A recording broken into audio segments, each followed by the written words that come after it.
Bien, nos acompaña el concejal Alberto Cortés. Muchas gracias por venir, ¿eh? Gracias a ustedes por la invitación. Se sienten algunos sonidos mientras estamos haciendo el programa de colectivos que pasan por esta calle. Y bueno, una de las propuestas está relacionada a ese tema, ¿no? El tema de los ruidos.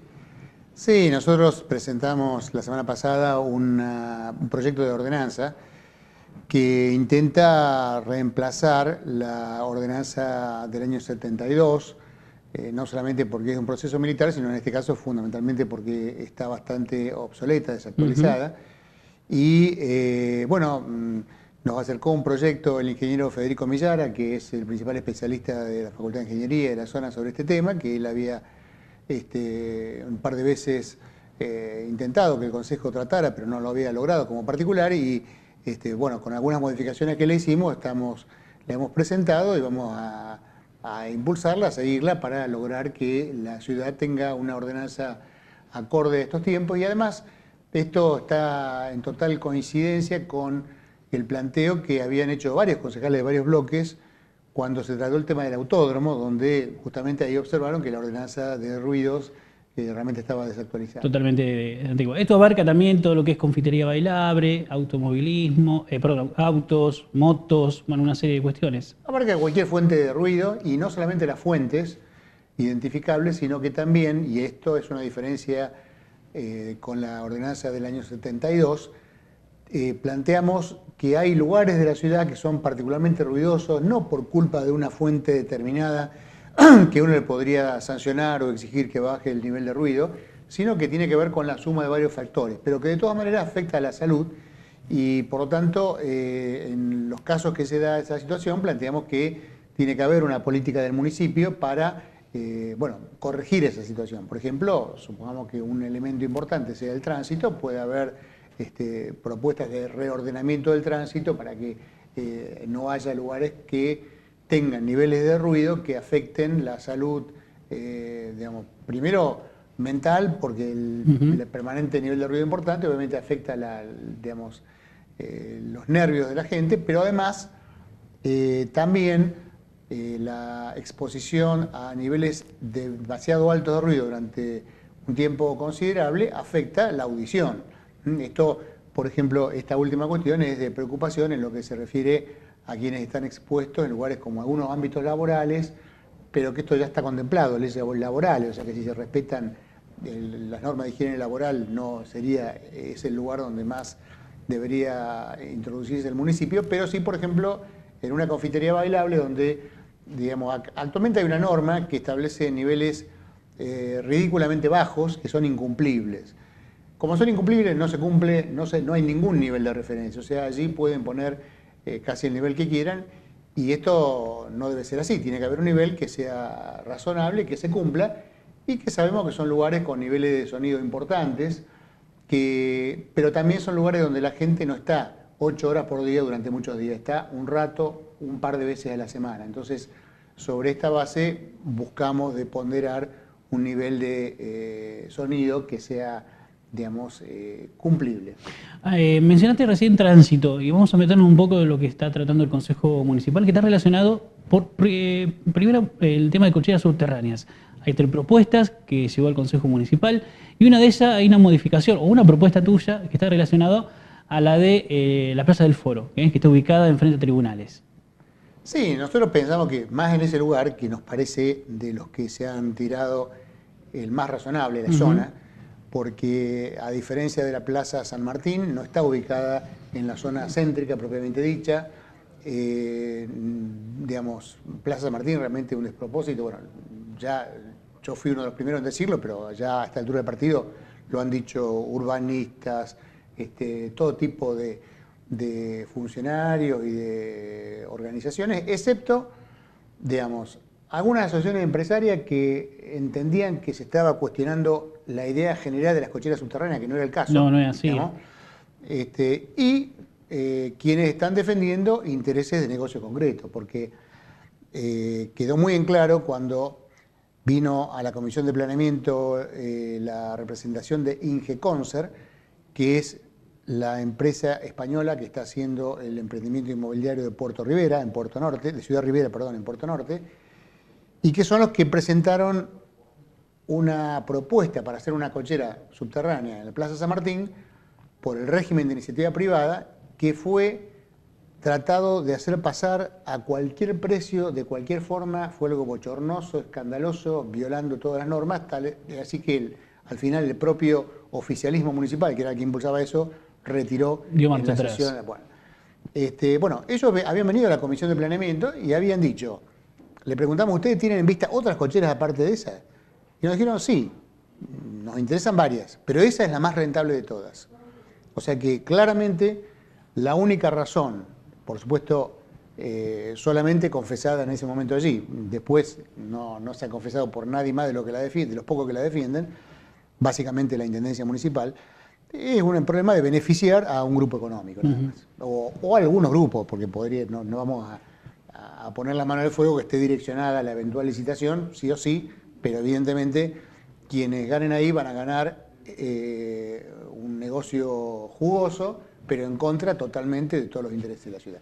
En cambio, en la zona de tribunales, está bien, no habrá tanta ocupación de las cocheras durante la tarde, pero durante la mañana es una zona que está totalmente congestionada, sí, desde el punto de vista de vehicular y especialmente del estacionamiento. Desde hora temprano, porque ya de las 6:30, 7 que empieza a funcionar los tribunales, ya comienza a venir gente y es imposible a veces transitarlo. Se saturan todas las playas de estacionamiento privadas de los alrededores. Sí. Y además los fines de semana hay mucha afluencia de gente al Parque Independencia.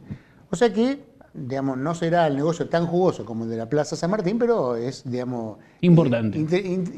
Importante, y además cumple un rol. Estamos hablando de ya la periferia del centro. Hay algunas posiciones un poco más extremas, tal vez, que dicen, bueno, que no se acerquen los autos hasta más allá del 27 de febrero de Francia. Bueno, pero creo que Pellegrini y Oroño son límites más o menos razonables para decir, tratemos que el automóvil, en la mayor parte de los casos, llegue hasta acá y luego el grueso de los automovilistas se trasladen por medio de transporte público, caminando a la zona céntrica, y eso ocupa una superficie muchísimo menor. Pero además, en esa esquina hay dos grandes avenidas, muy anchas, que permitirían, tal como se da, por ejemplo, en la avenida 9 de Julio en Buenos Aires, construir las cocheras por debajo de las avenidas sin romper ninguna plaza. Es decir, dentro de la rotonda estamos hablando, que está Noroni y Pellegrini. No solo la rotonda. Utilizar otros sectores. Ahí se podría extender, tanto por Pellegrini como por Oroño, una playa de estacionamiento casi tan extensa, muy más extensa de lo que el espacio sobra para lo que hace falta, digamos. Es decir, porque se puede tomar un largo importante. De manera que me parece que ahí hay condiciones casi óptimas para hacer cocheras subterráneas en un lugar de mucha congestión, de mucha demanda, pero sin alterar parques y además sin traer automóviles hasta el centro.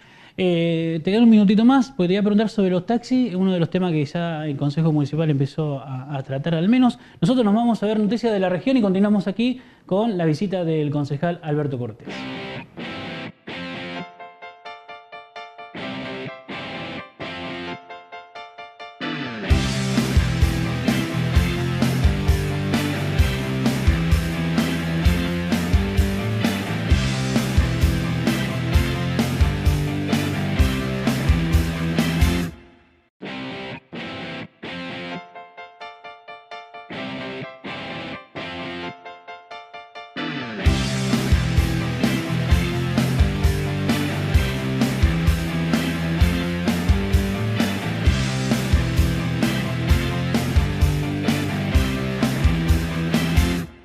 Bien, continuamos con la visita del concejal Alberto Cortés y antes de ir a la pausa le preguntábamos justamente con el tema de los taxis. Es uno de los temas que ya el Consejo Municipal empezó a analizarlo.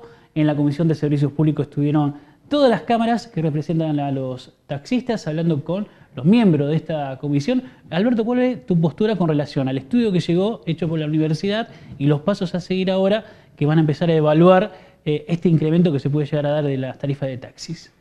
Bueno, yo no estoy en la Comisión de Servicios Públicos, de manera que no he participado en el análisis de la metodología, que además llegó recién la semana pasada, digamos, de determinación en forma casi automática de la tarifa de taxi por parte de la universidad. Lo que sí me parece como criterio general es que en el sistema de taxis hay dos problemas que hay que corregir y que no se puede seguir hablando de tarifa a ciegas sin atender estas dos cuestiones, que son, por un lado, la transparencia del sistema. Es un sistema donde, digamos, nadie o muchos de los principales actores no quieren saber nada, con que sea claro cuántos viajes se hacen, cuánto se cobra, etcétera, etcétera. Por eso han sido resistidas todas las medidas, inclusive a veces muchas de las que tenían que ver con la seguridad y hasta con la vida de los choferes. Yo recuerdo que cuando yo por primera vez propuse que la tarjeta inteligente, que todavía era una propuesta en el aire y tardó 8 años en ponerse en práctica desde mi proyecto, pero que también cuando se viniera para los ómnibus, que ahora la tenemos, también se pudiera utilizar en los taxis. Bueno, hubo, digamos, resistencias importantes por parte de gente vinculada a la actividad. Y en un programa de radio que estuve, al aire, me dijeron todos los argumentos en contra de esto. Pero luego, fuera de cámara, el planteo era, bueno, acá nadie quiere transparentar las cosas y mejor dejemos las cosas como están. Bueno, yo creo que eso es inaceptable, no se pueden dejar las cosas como están, no puede haber una actividad que además es un servicio público, claro, donde cualquiera hace cualquier cosa, donde el municipio no puede controlar, donde se ha desvirtuado totalmente, digamos, en lugar de ser una actividad donde hay, digamos, pequeños pequeños trabajadores cuentapropistas, o a lo sumo a quien tiene un taxi, a un empleador, hay flotas, digamos, privadas en forma ilegal. Vos, Alberto, en el programa de radio que tenemos nosotros los días miércoles, dijiste una frase que me quedó grabada y es cierto. Hace mucho tiempo se viene hablando de los incrementos, tanto del colectivo como del taxi, y siempre con la promesa de mejorar el servicio. Y hasta el día de hoy no ha pasado eso. Exactamente. Por eso me parece que en el caso de los taxis, el planteo era esto de la transparencia y se puso más énfasis, tal vez, pero creo que los dos hay que plantearlos, en las condiciones de trabajo laborales de los choferes. Es decir, los choferes están súper explotados, trabajan jornadas larguísimas, sí, ganan 12 horas. Bueno, eso es algo que, no digo que lo vamos a terminar de un día para el otro, pero hay que plantear, digamos, que junto con cualquier adecuación de la tarifa, estos dos temas tienen que estar en paralelo con medidas que realmente avancen significativamente en transparentar el sistema y en mejorar la situación laboral de los choferes. Al margen de lo que vos planteás, que estoy de acuerdo, algunos sectores de taxi piden un 40%, otros se elevan un poco más, piden el 60%. ¿Estás de acuerdo con este porcentaje? O bien, remarcar lo que decís vos, mejoremos otras cosas antes de hablar de incremento de tarifa. No, yo, digamos, a ver, varias veces se planteó, bueno, esta es la última vez que votamos el aumento de tarifa sin hacer nada, digamos, pero bueno, lo votamos ahora, después vamos a hacer cambios en todo lo otro que yo mencioné recién. Bueno, esto es un cuento que evidentemente no se puede aceptar más. Creo que ahora, no sé si antes, pero a lo sumo tiene que venir simultáneamente, claro, con una readecuación de tarifas, las medidas que avancen en esta dirección. Con respecto a los números, bueno, si acá acaba de entrar un estudio de la universidad donde es una metodología para calcular el precio, no es un estudio de precio, no da un valor. Mal podemos estar tirando, sería muy poco serio que justamente, digamos, cuando hay una intención general, más o menos aceptada, de que tiene que haber un mecanismo de determinación que no dependa del capricho, digamos, que no sea arbitrario, sino que esté con un criterio que se supone que es científico, bueno, antes de fijar ese criterio ya estemos diciendo números. Claro. Me parece que eso no se puede hacer. Por último, Alberto, ¿qué visión tenés de esta gestión de Mónica Fey, de estos 6 meses al frente del municipio? Bueno, por un lado hay que reconocer que no le ha tocado el mejor momento del país, la provincia y la ciudad. O sea, acá hay un modelo que ha intentado a nivel nacional presentarse como nacional y popular, pero yo creo que es la continuación del menemismo adaptado a las nuevas circunstancias. Después de las rebeliones populares del 2001 no podían seguir gobernando. La mayoría de los que gobiernan estaban en el gobierno de Menem, digamos claro. O sea, los que dicen que recuperaron IPF son los mismos que la entregaron, por dar un ejemplo de los más claros. Pero bueno, se dieron cuenta que había que cambiar algunas cosas. Cambiaron completamente el discurso y cambiaron algunas cosas que apoyamos. Pero como no cambiaron las cosas de fondo, cuando este proceso cíclico que se da en el capitalismo mundial de crisis empieza a afectarnos, bueno, ahí se nota que en realidad sí hubo una disminución del desempleo en la etapa del crecimiento económico, pero la pobreza estructural no se ha eliminado en lo más mínimo. Bueno, teníamos números en los diarios ayer de la cantidad de gente que tiene hambre directamente en Rosario. Bueno, y esto, de todas maneras, el gobierno nacional en este contexto es el que tiene la gran posibilidad de recaudación que se ha reservado el grueso de los recursos, y de allí con cuentagotas y con un criterio bastante de clientelismo político reparte a las administraciones según quién. Bueno, entonces, no es, si bien Rosario tiene, comparado con otras ciudades, un porcentaje importante de recursos propios, son totalmente insuficientes, y aún con lo que ha venido en los últimos años, yo lo he dicho varias veces, y primero hasta el propio oficialismo municipal me criticaba, después terminaron diciéndolo, es insuficiente para atender los servicios que hacen falta en la ciudad. Como la frazada les queda corta, esta administración municipal y la que la precedió del mismo signo, lo que hacen es abandonar los barrios. O sea, el barrio directamente está abandonado completamente. Entonces, se refugian en el centro, que es donde tienen la mayoría de los votos y donde hay una mayor densidad de población, pero con una gestión que yo creo que, digamos, no ha brillado por su ingenio para tratar de quedar mejor parada en esta situación que ya de por sí, digo, no era la mejor. Entonces me parece que, bueno, es una gestión bastante gris. Tiene a su favor algunos temas como los carriles exclusivos, de todas maneras implementado con muchos errores que estamos tratando de que se corrijan. Y también tiene, bueno, las deudas que el conjunto de la sociedad le reclama a todos los niveles del Estado, más allá de que podemos discutir la responsabilidad de cada uno, ¿no? La cuestión, por ejemplo, de la seguridad.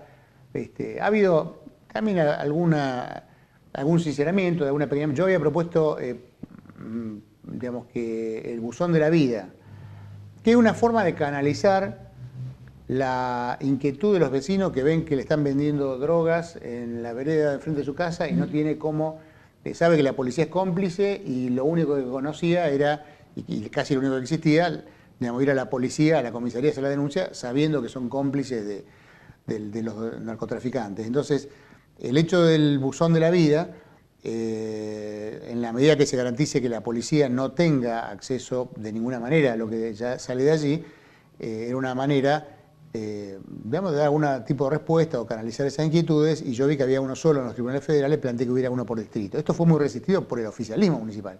No querían saber nada, trataron de sepultar el proyecto. Finalmente se aprobó y esta gestión empezó a hacer algo de eso. Pero bueno, hay una situación general que no es, esto vuelvo a repetir, es una medida entre una cantidad de medidas mucho más significativas que hay que tomar a todos los niveles, y en primer lugar la contención de los jóvenes y de los adolescentes en los barrios, que bueno, realmente en esto deja muchísimo que desear la gestión. Gracias por venir. Gracias a ustedes.